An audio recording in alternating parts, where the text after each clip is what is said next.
ہر نبی کی زبان پہ نفسی نفسی ہوگا، جہاں انبیاء نفسی نفسی کہیں گے۔ مجھے ایک روایت یہاں یاد آئی، اللہ کرے کسی کے دل میں بیٹھے،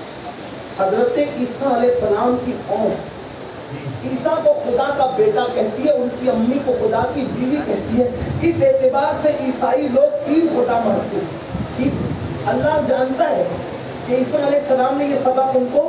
کبھی نہیں پڑھایا۔ عیسیٰ علیہ السلام نے تو پیدا ہوتے ہی کہی عبداللہ میں اللہ کا بندہ، عطانی الکتاب، اور مجھے کتاب دی گئی ہے نا، اور میں اللہ کا نبی ہوں۔ انہوں نے تو خود ہی اعلان کیا کہ اللہ نہیں، اللہ کا بندہ اور نبی ہوں، لیکن ان کی قوم نے گڑھ لیا عیسیٰ اللہ کا بیٹا، عیسیٰ اللہ کا بیٹا۔ اب قیامت کا دن ہوگا، سن لے حدیث روایت، قیامت کا دن ہوگا، قیامت کے دن اللہ پاک اس الزام کو ختم کرائیں گے، حساب لینے کے لیے نہیں،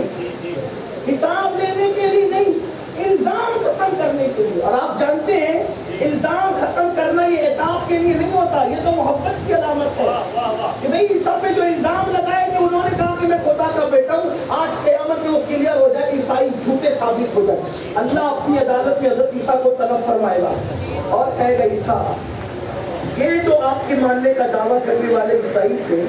یہ کہتے ہیں آپ خدا کا بیٹا ہے، تو خدا کا بیٹا ہے، تو یہ سبق پورے پڑھا ہے۔ ایک سوال اللہ ایک ہی سوال کرے گا، اللہ اپنی عدالت میں حضرت عیسیٰ کے اس پاک دامنی اور معصومیت کے اظہار کے لیے ایک سوال کرے گا، حساب کے لیے نہیں،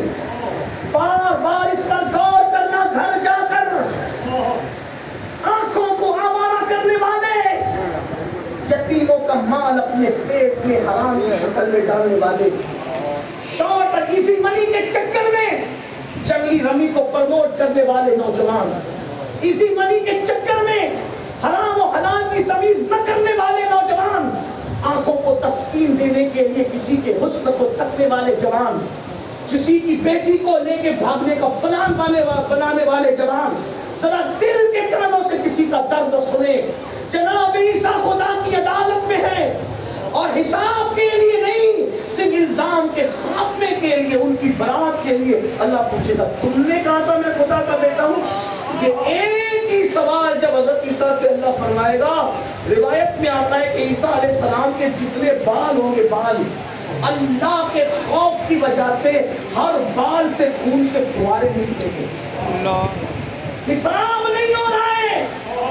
الزام سے بری کرنے کے لیے اللہ پوچھ رہا ہے ایک سوال جو انہوں نے کیا بھی نہیں تھا، ان کے ہر بال سے خون کی فوارے نکلے گی۔ جو معصوم ہے اس سے اللہ پوچھ لے تو ان کا یہ حال ہے۔ ہم جیسے مجرم جنہوں نے پوری پوری رات جرائم میں گزاری، جنہوں نے پوری پوری رات گناہوں میں گزاری، اللہ اکبر، اپنا انجام کیا ہوگا، اپنا حال کیا ہوگا۔ میرے عزیز، میرے بھائی، جس غوث پاک کی ٹھوکر سے مردے زندہ ہوتے تھے وہ بھی کہتے تھے مولا اگر عبد القادر کے اعمال اچھے نہیں ہوں تو قیامت میں عبد القادر کو اندھا اٹھانا تاکہ تیری بارگاہ میں شرمندگی سے بچ جاؤں۔ امام زین العابدین، امام زین العابدین، سید سجاد، کربلا کا عینی مشاہد، عینی مشاہد، اللہ اکبر، جس کو زین العابدین کہا، رسول اللہ نے جس کی پیدائش کی بشارت دی، مولا علی کے حقیقی پوتے، حسین ابن علی کے حقیقی بیٹے،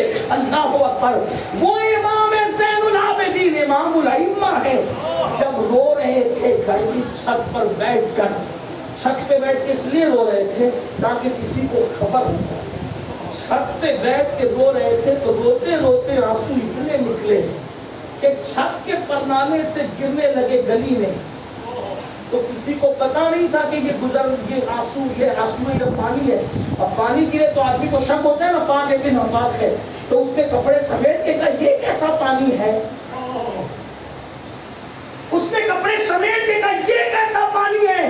امام زین العابدین نے کہا کپڑے سمیٹ لے، ایک پاپی اور گنہگار کے آنسو ہے، کہیں تیرے دامن سے نہ لگ جائے اور تیرے دامن کو داغدار نہ۔ یہ ان کی خشیت تھی۔ بات کو اینڈ کرتے ہوئے عرض کروں، آج ایک بات کہی جاتی ہے مولانا